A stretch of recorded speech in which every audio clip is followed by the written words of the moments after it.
بسم اللہ الرحمن الرحیم۔ السلام علیکم۔ آپ جانتے ہیں دعا قبول ہونے میں دیر کیوں ہوتی ہے؟ اس کی 3 بڑی وجوہات ہو سکتی ہیں۔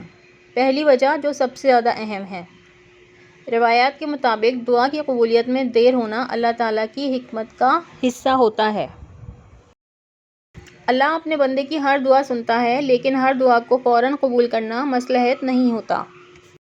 بعض اوقات اللہ بہتر وقت کا انتظار کرواتا ہے، کیونکہ وہ جانتا ہے کہ کس وقت وہ چیز ہمارے لیے زیادہ فائدہ مند ثابت ہوگی۔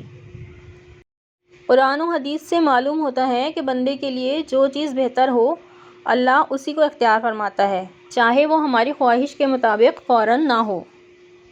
دوسری بڑی اور اہم وجہ یہ ہو سکتی ہے کہ اللہ تعالیٰ اپنے بندے کو آزمائش میں رکھ کر اس کے صبر اور ایمان کو مضبوط کرنا چاہتا ہے۔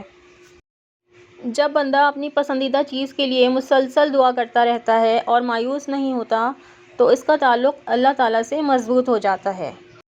حدیث میں آتا ہے کہ اللہ کو اپنے بندے کی دعا سننا پسند ہے، اسی لیے کبھی کبھی وہ دعا کی قبولیت میں تاخیر کرتا ہے، تاکہ بندہ بار بار اس کی طرف رجوع کرے اور اس کا ذکر کرتا رہے۔ تیسری اہم وجہ یہ بھی ہو سکتی ہے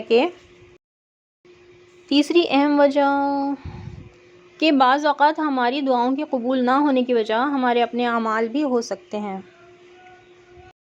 جیسے حرام کمائی، گناہوں میں مسلسل رہنا یا دل کی غفلت۔ ایسی حالت میں دعا کی قبولیت میں رکاوٹ آ سکتی ہے۔ اس لیے ضروری ہے کہ انسان اپنے اعمال کو درست کرے، توبہ کرے اور خلوص نیت کے ساتھ دعا مانگے۔ اللہ تعالیٰ فرماتا ہے کہ وہ اپنے بندوں کے قریب ہے اور ان کی پکار کو سنتا ہے، بس بندے کو سچے دل سے اس کی طرف رجوع کرنا چاہیے۔ اس اسٹیج پر میری ویڈیو اگر آپ کے لیے تھوڑی سی بھی فائدہ مند ثابت ہوئی ہو تو چینل کو سبسکرائب کر دیں، ویڈیو کو شیئر اور لائک کر دیں۔ اللہ حافظ۔